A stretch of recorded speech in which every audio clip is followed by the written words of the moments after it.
खुश आमदीद आप लोगों को फिर एक छोटी सी कहानी में। और आज की कहानी हमारी बहुत ही ज़्यादा आम लाइफ से रिलेट करने वाली है। वो इस तरह क्योंकि हम नॉर्मल लाइफ में बहुत ही ज़्यादा इंटरेक्शन करते हैं, और इंटरेक्शन में जो चीज़ यूज होती है वो होती है कम्युनिकेशन। आज मैं आप लोगों के साथ बात करने वाला हूँ कि हम कैसे अपने आप को गुड कम्युनिकेटर बना सकते हैं, कैसे हम अपनी कम्युनिकेशन को बहुत ही बेहतर बना सकते हैं। चंद स्टेप्स आपको बहुत ही ज़्यादा बूस्ट अप करेंगे, लेकिन उसके लिए आपको मेरा वीडियो पूरा देखना होगा। अब इसकी वैल्यू मैं आपको इस तरह बता देता हूँ। हम नॉर्मल लाइफ में जब कम्युनिकेशन कर रहे होते हैं तो कम्युनिकेशन से हम बहुत सारे लोगों को इन्फ्लुएंस करते हैं। हमने इन लोगों को इन्फ्लुएंस करना होता है ताकि वो हमारी बात सुने और हमारी बात उन तक क्लियर हो सके, और वो हमारी जो लीडरशिप है या फिर हमारे साथ जो काम कर रहे हैं वो हमसे मज़ीद बेहतर तरीके से कम्युनिकेट कर सके। अब कम्युनिकेशन बहुत सारी जगह पर इम्पैक्टेबल होती है। इवन कि आपकी ऑर्गेनाइजेशन में जितनी वैल्यू कम्युनिकेटर की होती है ना, और किसी की भी नहीं होती। Leader is a great communicator. अगर आप बनना चाहते हैं तो उसके लिए कम्युनिकेशन सीखनी होगी। अब 2025 में आपको कम्युनिकेशन करना सीखना है। जैसे ही आपको ये कम्युनिकेशन करनी आ जाएगी तो आप 2025 को मच बेटर तरीके से कंट्रोल कर सकते हैं। मार्केटिंग में इसकी बहुत ही ज़्यादा वैल्यू है।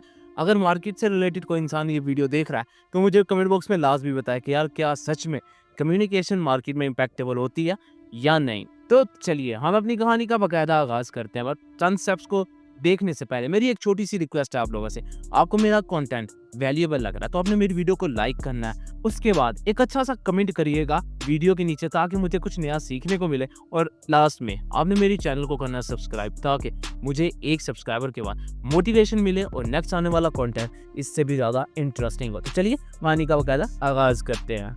सबसे पहली चीज़ है मास्टर द एक्टिव लिसनिंग। आपने एक्टिव लिसनिंग पे काम करना है। इतना ज़्यादा वैल्यूएबल होता है ना एक्टिव लिसनर के, जब भी आपसे कोई सवाल होता है ना, अगर तो आप एक्टिव लिसनर हैं तो आप क्विकली फास्टली रिस्पॉन्ड कर पाएंगे, लेकिन अगर आप नहीं हैं तो इम्पैक्ट होगा। तो मैं नहीं चाहता कि आपकी लाइफ में इतना ज़्यादा इम्पैक्ट हो। तो आपने काम करना है किसके ऊपर?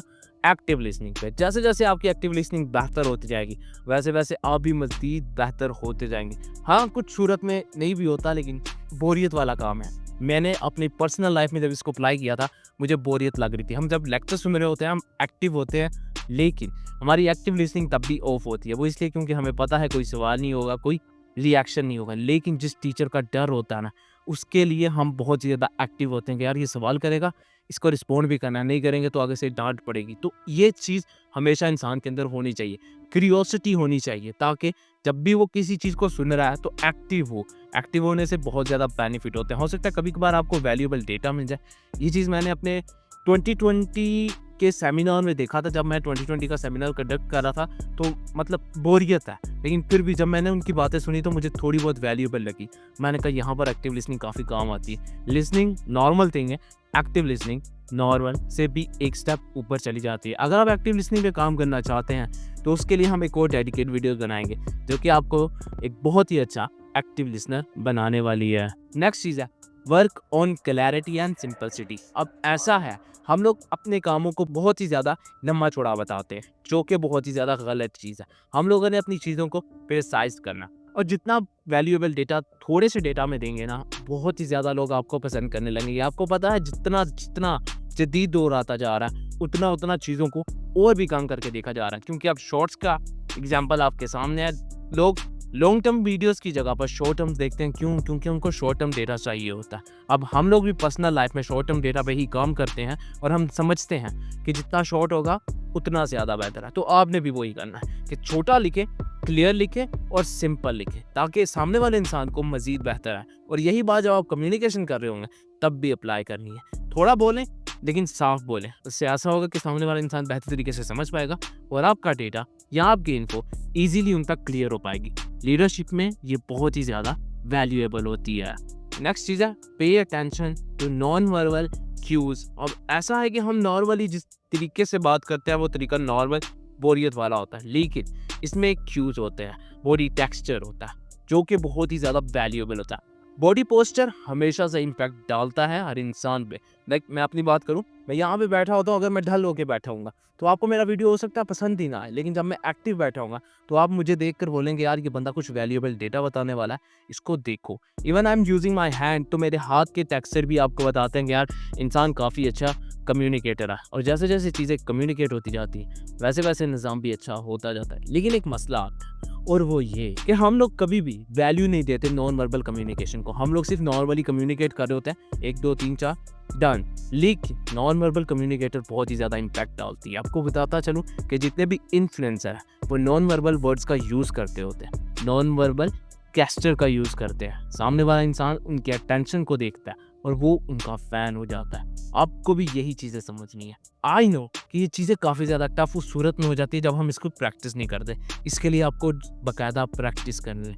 बहुत सारी 100 ऑफ वीडियोस मिल जाएंगी आपको देखने के लिए, लेकिन एक वीडियो देख लें, उसके बाद उसको अप्लाई करें और जैसे आप उसको अप्लाई करेंगे तो चीज़ें काफ़ी हद तक आप खुद ही समझने लगेंगी। लेकिन चीज़ें तब बदल जाती हैं जब आप इनको अप्लाई करने की बजाय लोगों में ढूंढने लगते हैं। लोगों में नहीं ढूंढना तब तक जब तक आप खुद इसको मास्टर नहीं कर लेते। जैसे ही खुद मास्टर करेंगे, मैं आपके साथ हूँ भाईजान, जैसे चाहे आप इसको अप्लाई करें, सामने वाला इंसान आपसे इन्फ्लुएंस लाजमी होगा। नेक्स्ट चीज़ है बिल्ड इमोशनल इंटेलिजेंस। ये बहुत ही ज़्यादा इंटरेस्टिंग है। वो इसलिए क्योंकि हम लोग अटेंशन तो पे करते नहीं हैं, लेकिन जब हम इमोशंस डाल देते हैं किसी भी कम्युनिकेटर में, स्टोरी में, तो बहुत ही ज़्यादा इम्पैक्ट होता है। आपको बताता चलो कि इंसान इमोशंस के साथ बहुत ही ज़्यादा कनेक्ट हो जाते हैं, चाहे वो अच्छा हो चाहे बुरा हो।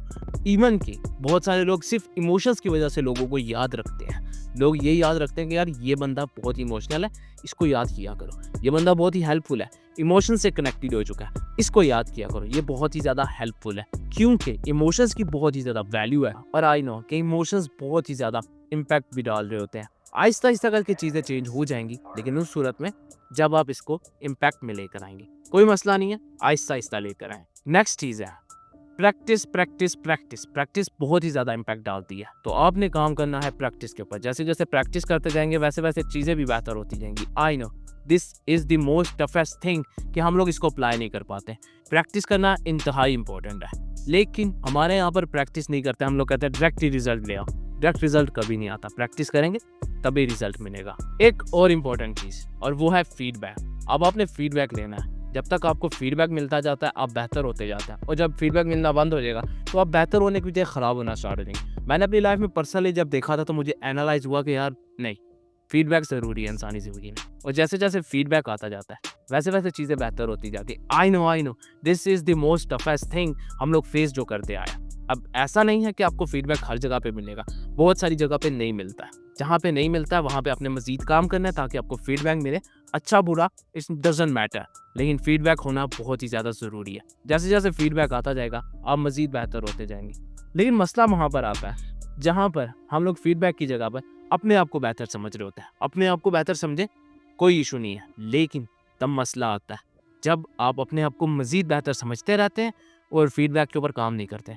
फीडबैक इंसान को बेहतर बनाता होता है। प्रैक्टिस करेंगे तो फीडबैक मिला करेगा, और फीडबैक हमेशा पॉजिटिव आपको बहुत ही ज़्यादा मज़ीद बेहतर बनाएगा।